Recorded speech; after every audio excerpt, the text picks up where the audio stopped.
meet in the daylight. You can feel the breeze in your face. You're falling T'es pas en train de... in silence. On peut écouter? Toujours du contouring. Oui, mais la question c'est qu'est-ce qu'il m'avait mis pour garder, pour... Tu l'as écrit ton prénom? Quoi? Oui, bah oui. C'est ça. Alors qu'il avait ça? Ah, bah donc c'est pas... Bah, That's this one, my baby. Bonjour, je m'appelle Blandine Pasquet. J'ai créé ma marque Amaka parce que je trouve qu'il manque des produits qui sont faciles à porter pour tous les jours et confortables. Et dans une société aujourd'hui où on est beaucoup en télétravail, le fait d'avoir des produits qui peuvent se porter à la fois pour être à la maison et pour sortir, ça permet d'avoir plusieurs usages tout en n'investissant qu'une seule fois finalement. Pourquoi avoir choisi Dinard, et plus précisément la Thalasso, comme lieu pour ce défilé? Alors d'abord parce que c'est un partenariat que j'ai avec la Thalasso et Maria à Dinard. C'est eux qui m'ont proposé de faire le défilé chez eux. Et pourquoi dans une Thalasso? Parce que le produit se prête très bien à toutes les personnes qui sont dans ces environnements de bien-être, pour qu'ils se sentent bien au quotidien, mais qui puissent en même temps les porter sur différents usages. Pourrais-tu nous dire quelle est ta définition du luxe aujourd'hui?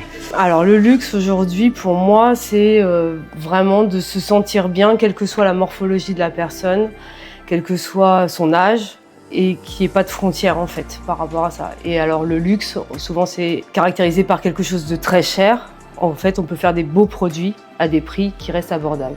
Quelles sont les inspirations majeures derrière cette collection que tu nous présentes aujourd'hui? Ça vient de l'artisanat marocain et de la matière en fait. Donc j'ai essayé de penser des produits qui étaient vraiment faits pour le plus de personnes possible, le plus de morphologie possible et aussi qui soient finalement un peu transverses. Alors pas tous les produits, mais il y a certains produits qui peuvent à la fois être portés par des hommes ou par des femmes. Donc ça aussi, ça contribue au côté durable finalement du produit, quoi. Mais t'auras un trou quand même. Mais c'est vrai que ça peut être vous arriviez quand vous êtes dehors, ils arrivent à l'intérieur. Oui, c'est ça. Ou alors, quand on nous on arrive au niveau du... Oui, ok.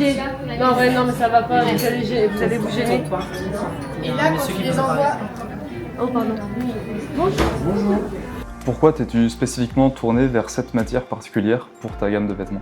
Le process de fabrication fait que c'est un produit qui est durable dans le temps. En fait, les couleurs ne bougent pas, la matière ne bouge pas non plus, c'est respirant. On peut le porter aussi bien quand il fait chaud que quand il fait froid. Vraiment, il faut pouvoir toucher la matière et l'enfiler pour comprendre le produit.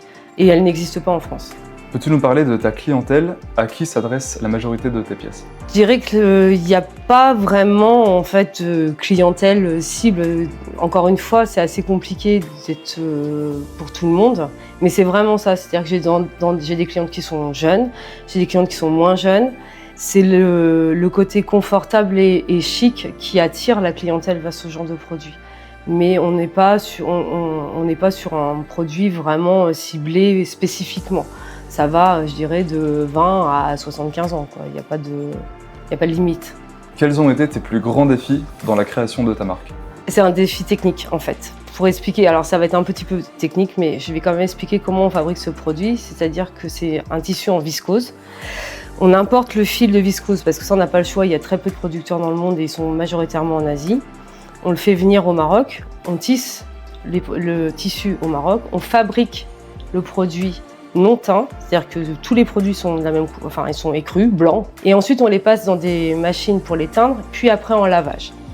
Quand on fait ça, en fait le tissu est rétréci de 20% dans les deux sens. Donc il faut, pour la mise au point des produits, il faut vraiment des gens qui sachent fabriquer ce produit. Et moi je travaille avec un tout petit atelier au Maroc, qui sont 15. Ils fabriquent ce produit pour l'Angleterre, les États-Unis, le Canada depuis très longtemps. Donc elles sont spécialisées là-dedans et elles savent exactement comment faire. Mais on ne peut pas faire des produits ajustés dans cette matière parce qu'en fait, à cause du retrait, on aurait des produits qui seraient qui seraient pas adaptés en fait. Donc le plus gros défi, c'est vraiment la technique en fait. L'équipe va manger après. Ici, et Christine, nous on est j'ai des personnes à la Je disais, je trouve que c'était quand même plus défini quand il y a une de chaque côté. Du coup, ça a plus d'impact. Mais après, c'est ça. Alors il faut vérifier pour les choses. On time pour voir si ça passe.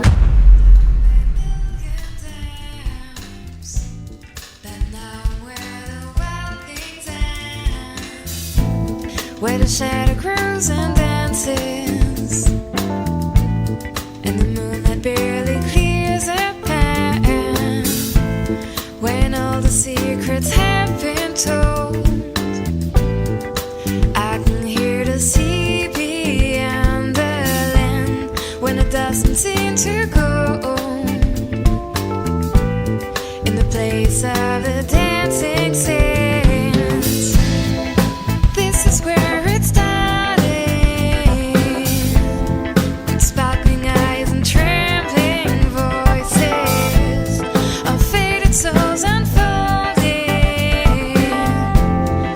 It was time to make our choices.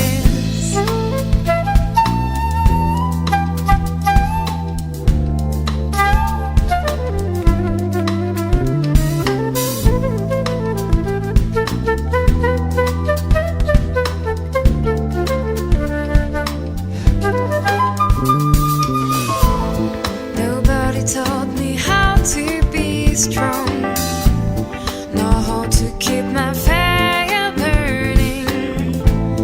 But now I know where I belong, neither alone nor hesitating.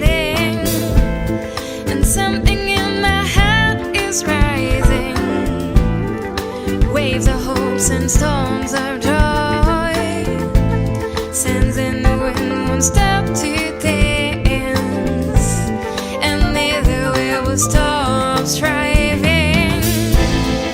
This is how it started, with sparkling eyes and trembling voices of faded souls unfolding. It was time to make our choices.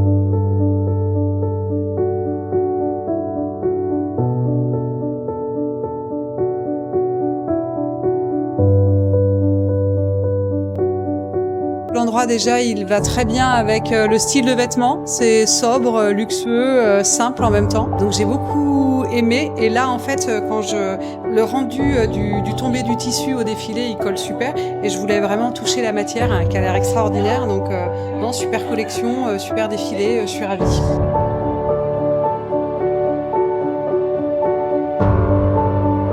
Si tu devais transmettre un message à des jeunes créateurs ou créatrices qui rêvent de se lancer dans le luxe, que leur dirais-tu? Je dirais qu'il n'y a pas d'âge pour réaliser ses rêves. L'idéal, c'est quand même d'être associé avec des gens qui sont vraiment spécialisés dans le textile et qui connaissent bien le produit. Moi, j'ai la chance de travailler avec un partenaire au Maroc qui connaît très bien son produit. Donc le nerf de la guerre, c'est quand même de faire un beau produit durable pour les clientes. Ensuite, il faut du réseau, il faut des connaissances, il faut trouver des revendeurs, il faut vraiment penser tout. Mais rien n'est impossible. Vraiment, quand on a envie, et comme dirait mon père, quand on veut, on peut. Et enfin, quels sont tes projets à venir? Une nouvelle collection ou un prochain lieu emblématique pour un prochain défilé?